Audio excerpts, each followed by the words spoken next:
নমস্কাৰ আপোনালোকে চাই আছে তাজিবুৰ টেকনলজি ইউটিউব চেনেল প্ৰিয় দৰ্শকসকল আজিৰ এখন ৰাজ্যৰ লগতে আন্তঃৰাষ্ট্ৰীয় বহুকেইটা গুৰুত্বপূৰ্ণ খবৰ আপোনালোকৰ বাবে লৈ আহিছোঁ এই খবৰকেইটা আপোনালোকৰ বাবে বহুতেই গুৰুত্বপূৰ্ণ গতিকে ভিডিঅ'টো প্ৰথমৰ পৰা শেষলৈকে চাই থাকক আৰু যদি চেনেলটো নতুনকৈ আহিছে চেনেলটো ছাবস্ক্ৰাইব কৰি কাষত থকা বেল আইকনটো প্ৰেছ কৰিব আৰু ভিডিঅ'টো এতিয়ালৈকে যদি লাইক কৰা নাই লাইক কৰি আমাক উৎসাহিত কৰে যেন আজিৰ সন্ধিয়া প্ৰথমতে বহুতে গুৰুত্বপূৰ্ণ এটা খবৰ ওলাইছে প্ৰথম খবৰ হৈছে অসমৰ পৰৱৰ্তী মুখ্যমন্ত্ৰী হিচাপে হিমন্ত বিশ্ব শৰ্মাৰ নাম ঘোষণা সৰ্বানন্দ সোণোৱালে প্ৰস্তাৱ কৰিলে হিমন্ত বিশ্বৰ নাম অৱশেষত অৱসান ঘটিল সকলো জল্পনা কল্পনাৰ দেওবাৰে আনুষ্ঠানিকভাৱে ঘোষণা কৰা হ'ল অসমৰ নতুন মুখ্যমন্ত্ৰীৰ নাম বিধায়িনী দলৰ নেতা হিচাপে হিমন্ত বিশ্ব শৰ্মা নিৰ্বাচিত হোৱাৰ পিছত মুখ্যমন্ত্ৰী পদৰ বাবে সদ্য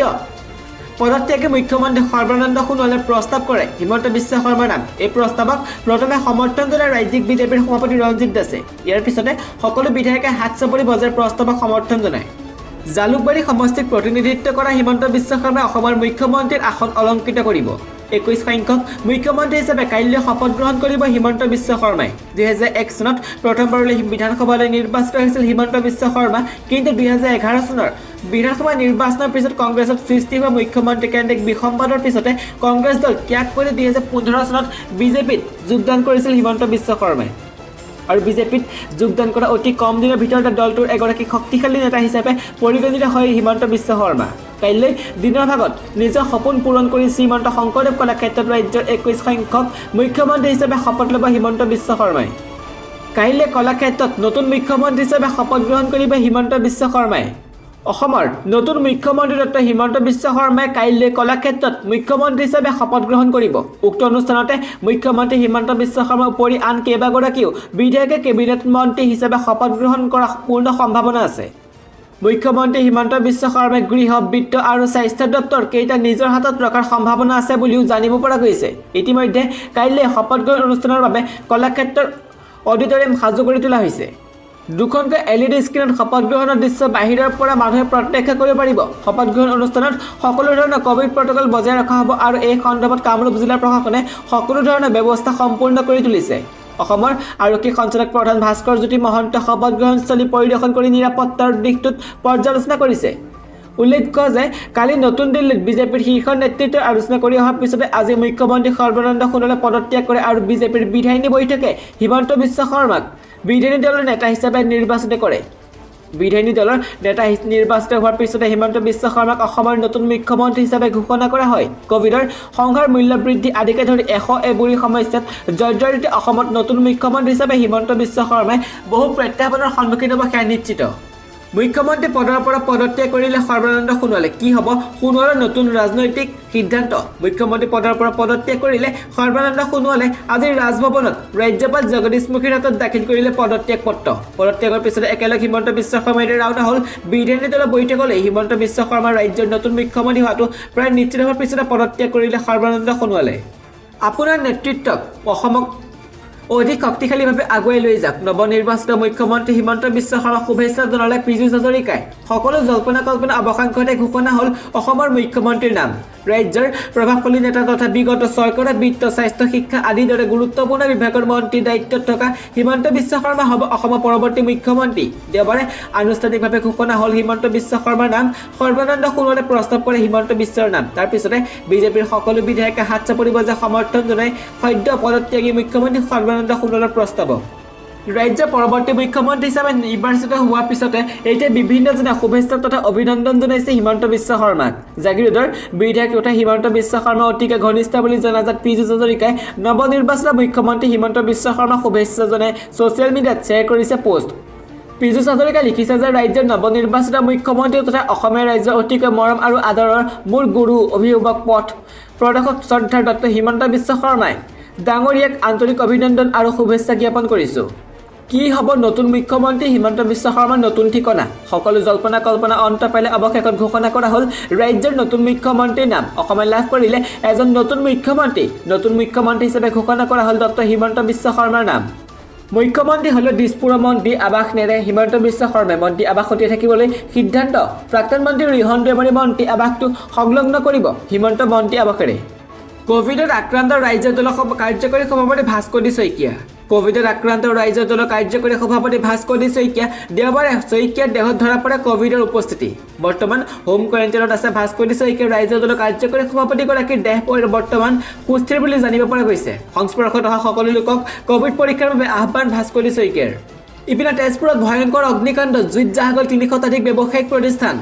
তেজপুৰৰ চক বজাৰত ভয়ংকৰ অগ্নিকাণ্ড জুইত জাহ ৩০০ শতাধিক ব্যৱসায়িক প্ৰতিষ্ঠান জানিব পৰা নাই অগ্নিকাণ্ড সংঘটিতৰ মূল কাৰণ ২০খনতকৈ অধিক অগ্নি নিৰ্বাপক বাহিনী গাড়ী জুই নিৰ্বাপন অগ্নিকাণ্ডত কোটি টকাৰ সম্পত্তি জাহ যোৱাৰ বুলি জানিব পৰা গৈছে কলিয়াবৰত নতুনকৈ ৩৫ জন কোভিড-১৯ত পজিটিভ আক্ৰান্তৰ সংখ্যা ২৪১ জনলৈ বৃদ্ধি ৰাজ্যত ক্ৰমে ক্ষীপ্ৰতাৰে বৃদ্ধি পোৱা কৰোনা সংক্ৰমণৰ সময়তে কলিয়াবৰতো নতুনকৈ ৩৫ জন লোক কোভিড-১৯ত আক্ৰান্ত হৈছে জখলা বন্ধ চিকিৎসালয়ত আৰু জখলা বন্ধ চিকিৎসালয়ৰ সৈতে জড়িত আন ৪টা কোভিড টেষ্ট কেন্দ্ৰত শনিবাৰে ১১ জন লোক কোভিডত আক্ৰান্ত হয় ইপিনে সিমনা বস্তি চিকিৎসালয় কোভিড চেণ্টাৰৰ সৈতে জড়িত আন ৪টা কোভিড টেষ্ট কেন্দ্ৰত কৰা টেষ্টত ২৪ জন লোক কোভিডত আক্ৰান্ত হৈছে শনিবাৰে আক্ৰান্ত ৩৫ জনক বৰ্তমান হোম আইচোলেশ্যনত থকাৰ নিৰ্দেশ দিছে স্বাস্থ্য বিভাগে এ পৰ্যন্ত কলিয়াবৰত কোভিড-১৯ত আক্ৰান্তৰ সংখ্যা ২৪১লৈ বৃদ্ধি পালে প্ৰশাসনে জনসাধাৰণক কোভিড-১৯ৰ বিৰুদ্ধে যুঁজ দিয়াৰ বাবে সাৱধানতা অৱলম্বন কৰিবলৈ আহ্বান জনাইছে লগতে মাস্ক পৰিধান কৰি সামাজিক দূৰত্ব বজাই ৰখাৰ বাবে আহ্বান জনাইছে দিল্লীত বৃদ্ধি কৰা হ'ল লকডাউন আংশিকভাৱে হ্ৰাস কোভিড সংক্ৰমণ বৰ্ধিত কোভিড সংক্ৰমণৰ বাবে দিল্লীত আৰোপ কৰা হ'ল লকডাউন আৰু এসপ্তাহলৈ বৃদ্ধি কৰা হৈছে এই কথা ঘোষণা কৰে দিল্লীৰ মুখ্যমন্ত্ৰী অৰবিন্দ কেজৰিৱালে এবাৰ লকডাউনৰ নীতি নিৰ্দেশনা অধিক কঠোৰ কৰা হৈছে আনকি এবাৰ দিল্লী মেট্ৰ' ৰেল সেৱা স্থগিত ৰখা হৈছে এই লকডাউন ১৭ মে পুৱা ৫ বজালৈ থাকিব বালিপাৰাৰ ৰাজগড়ত অঞ্চলক কণ্টেইনমেণ্ট জ'ন ঘোষণা কৰিছে শোণিতপুৰ বালিপাৰা খনামুখত কৰোনা গণসংক্ৰমণ কণ্টেইনমেণ্ট জ'ন হিচাপে ঘোষণা ৰাজগড় অঞ্চলক শনিবাৰে শোণিতপুৰৰ বালিপাৰাৰ খনামুখৰ ৰাজগড় অঞ্চলক ঘোষণা কৰা হ'ল কণ্টেইনমেণ্ট জ'ন হিচাপে কিয়নো ৰাজগড় অঞ্চলত শনিবাৰে ১৭ জন লোকৰ দেহত ধৰা পৰিছে কোভিড-১৯ৰ উপস্থিতি উল্লেখযোগ্য যে শোণিতপুৰ জিলাত ক্ৰমাৎ বৃদ্ধি পাইছে কৰোনা সংক্ৰমণ জানিব পৰা মতে বিগত ৪ দিনত ২৩ জনতকৈ লোকৰ দেহত ধৰা পৰিছে কোভিড-১৯ৰ অৱস্থিতি যাৰ বাবে জিলা প্ৰশাসনে কণ্টেইনমেণ্ট জ'ন হিচাপে ঘোষণা কৰিছে খনামুখৰ ৰাজগড় অঞ্চলক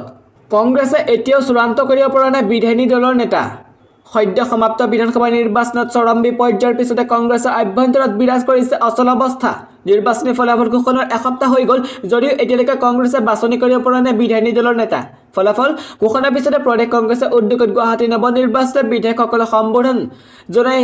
নিখিল ভাৰতীয় কংগ্ৰেছ কমিটিৰ সাধাৰণ সম্পাদক মুকুল ৱাছনিক প্ৰদেশ কংগ্ৰেছৰ তত্ত্বাৱধায়ক জিতেন্দ্ৰ সিং সভাপতি ৰিপুণ বৰা উপস্থিত নৱনিৰ্বাচিত বিধায়কসকলক সম্বৰ্ধনা জনোৱাৰ সময়তে বিধায়িনী দলৰ নেতা উপদলপতি আদি নিৰ্বাচনৰ কৰ্তৃত্ব হাইকমাণ্ডক অৰ্পণ কৰে যদিও শনিবাৰলৈ হাইকমাণ্ডে আনুষ্ঠানিকভাৱে সেই সম্পৰ্কত কোনো সিদ্ধান্ত সদৰি কৰা নাই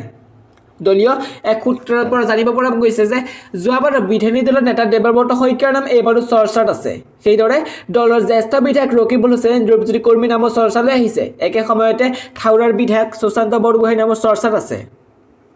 মন কৰিবলগীয়া যে কংগ্ৰেছে বিধায়িনী দলৰ নেতাগৰাকী এবাৰ বিধানসভাত বিৰোধী দলৰ প্ৰতি মৰ্যাদা লাভ কৰিব কিয়নো এবাৰ নিৰ্বাচনত কংগ্ৰেছৰ ২৯ গৰাকী বিধায়ক নিৰ্বাচিত হৈ আহিছে বিৰোধী দলৰ আসনখনৰ বাবে ২১ গৰাকী বিধায়কৰ প্ৰয়োজন সেয়ে স্বাভাৱিকতে কংগ্ৰেছে আভ্যন্তৰত বিধায়িনী দলৰ নেতা চকীখনলৈ দেৱব্ৰত শইকীয়াৰ সমান্তৰালভাৱে ৰকিবুল হুছেইনৰো চকু পৰিছে কংগ্ৰেছৰ শীৰ্ষ নেতৃত্বৰ জৰিয়তে ইতিমধ্যে চৰ্চালৈ অহা প্ৰায় সকলেই সেই লক্ষ্যত উপনীত হোৱাৰ বাবে চেষ্টা অব্যাহত ৰাখিছে এই প্ৰসংগতে উল্লেখনীয় এই যে যোৱাবাৰ দেৱব্ৰত শইকীয়া বিৰোধী দলৰ প্ৰতি আসনত থকা অৱস্থাত কংগ্ৰেছৰ এটা অংশক শইকীয়া আঁতৰাই ৰকিবুল হুছেইনক বিৰোধী দলৰ প্ৰতি আসনত অধিষ্ঠ কৰা চেষ্টা চলাইছিল অৱশ্যে হাইকমাণ্ডে তেনে প্ৰচেষ্টাত সঁহাৰি নজনোৱাত শইকীয়াক আঁতৰ কৰোৱাত সম্ভৱ হৈ নুঠিল এবাৰো বিজেপি তীব্ৰ প্ৰত্যাহ্বানৰ নেওচ শইকীয়া নাজিৰা সমষ্টিৰ পৰা জয়লাভ কৰিবলৈ সক্ষম হয় এনে অৱস্থাত কংগ্ৰেছৰ হাইকমাণ্ডে এই ক্ষেত্ৰত কি সিদ্ধান্ত গ্ৰহণ কৰে সেয়া হ'ব লক্ষণীয় স্বাস্থ্য মন্ত্ৰালয়ে গুৰুত্বপূৰ্ণ নিৰ্দেশনা হাস্পতালত ভৰ্তি হওঁতে নালাগে কোভিড পজিটিভ ৰিপৰ্ট ঘাতক নভেল কৰোনা ভাইৰাছৰ দ্ৰুতগতিত সংক্ৰমণ পৰিপ্ৰেক্ষিতত কোভিডৰ সুবিধা থকা হাস্পতালত কোভিড-১৯ ৰোগী ভৰ্তিৰ ক্ষেত্ৰত ৰাষ্ট্ৰীয় নীতি নিৰ্দেশনা সংশোধন কৰিছে কেন্দ্ৰীয় চৰকাৰে কেন্দ্ৰীয় স্বাস্থ্য মন্ত্ৰালয়ে এক বিবৃতিত প্ৰকাশ কৰা মতে ৰোগীকেন্দ্ৰিক পদক্ষেপ গ্ৰহণৰ প্ৰতি লক্ষ্য ৰাখি কোভিড-১৯ত আক্ৰান্ত ৰোগীয়ে যাতে ফলপ্ৰসূ ক্ষীপ্ৰতাৰ চিকিৎসা লাভ কৰে তাৰ বাবে নীতি নিৰ্দেশনা সংশোধন কৰা হৈছে কেন্দ্ৰীয় চৰকাৰ ৰাজ্য আৰু কেন্দ্ৰীয় শাসিত অঞ্চলসমূহৰ অধীনৰ হাস্পতালৰ লগতে ব্যক্তিগত হাস্পতালৰ কৰ্তৃপক্ষক নিৰ্দেশনা জাৰি কৰিছে এই নিৰ্দেশনা অনুসৰি চিকিৎসাৰ বাবে হাস্পতাল ভৰ্তি হোৱা কোনো ৰোগীয়ে কোভিড-১৯ পজিটিভ পৰীক্ষা ফলাফলৰ ৰিপৰ্ট দেখুওৱাটো বাধ্যতামূলক নহয় অৰ্থাৎ হাস্পতালসমূহত ৰোগী ভৰ্তি হ'বলৈ কোভিড-19 পজিটিভ ফলাফলৰ ৰিপৰ্ট নালাগে। ইয়াৰ অৰ্থ এই যে কোভিড-19ত আক্ৰান্ত হোৱাৰ সন্দেহজনক ৰোগীয়ে চিচিচি, ডিচি, এইচচি অথবা জিএছএইচ ভৰ্তি হ'ব পাৰিব। কোনো কাৰণতে ৰোগীয়ে হাস্পতালৰ চিকিৎসাৰ বাবে বঞ্চিত হ'ব নোৱাৰিব। অক্সিজেন অথবা অত্যাৱশ্যকীয় ঔষধকে ধৰি চিকিৎসাত প্ৰয়োজনীয় সকলো ৰোগীজনে লাভ কৰিব লাগিব। যদি ৰোগীজনে বেলেগ চহৰ হয়, অৰ্থাৎ যিকোনো চহৰ ৰোগীয়ে চিকিৎসাত ভৰ্তি হ'লে চিকিৎসা সেৱা লাভ কৰিব লাগিব। পৰিচয় পত্ৰ দেখুৱাব নোৱাৰিলেও যিকোনো ৰোগীক হাস্পতালত ভৰ্তি হোৱাৰ পৰা বঞ্চিত কৰিব নোৱাৰিব। এই ৰোগীজন যদি অন্য চহৰৰ হয়, তেতিয়া পৰিচয় পত্ৰ দেখুৱাব নোৱাৰিলেও চিকিৎসালয়ত ভৰ্তি কৰাব লাগিব। হাস্পতালসমূহে আৱশ্যকতাৰ ভিত্তিত ৰোগীৰ ভৰ্তি কৰাব লাগিব। যি লোক হাস্পতালত ভৰ্তি হৈ থকাৰ প্ৰয়োজন নাই, তেনে লোকক হাস্পতালৰ বিচনা দখল কৰি থাকিবলৈ দিব নালাগে। হাস্পতালৰ পৰা ডিছচাৰ্জ কৰাৰ ক্ষেত্ৰত স্বাস্থ্য মন্ত্ৰালয়ৰ নীতি কঠোৰভাৱে মানিব লাগিব। শোণিতপুৰত আৰু 2জন কৰোনা আক্ৰান্তৰ মৃত্যু। এই পৰ্যায়ত 18গৰাকী মৃত্যু জিলাখনত। শোণিতপুৰত আৰু 2জন কৰোনা আক্ৰান্তৰ মৃত্যু। TMCHত চিকিৎসাধীন অৱস্থাত মৃত্যু হৈছে দুয়োৰে ৰঙাপাৰা 1 নং ৱাৰ্ডৰ 56 বছৰীয়া কৈলাশ চাহৰ মৃত্যু হৈছে তেজপুৰ উষানগৰৰ 53 বছৰীয়া প্ৰতিম বৰদলৈ। ব্যক্তিগত শিক্ষক বৰদলৈ তেজপুৰত সকলোৰে চিনাকি। সংগীতৰ ক্ষেত্ৰখনত জড়িত আছিল বৰদলৈ অধিবক্তা পত্নী আৰু কন্যা সন্তান কোভিডত আক্ৰান্ত হৈ চিকিৎসাধীন হৈ আছে। কৰোনাৰ দ্বিতীয় ঢৌ। এই পৰ্যন্ত জিলাখনত 18গৰাকী মৃত্যু হৈছে।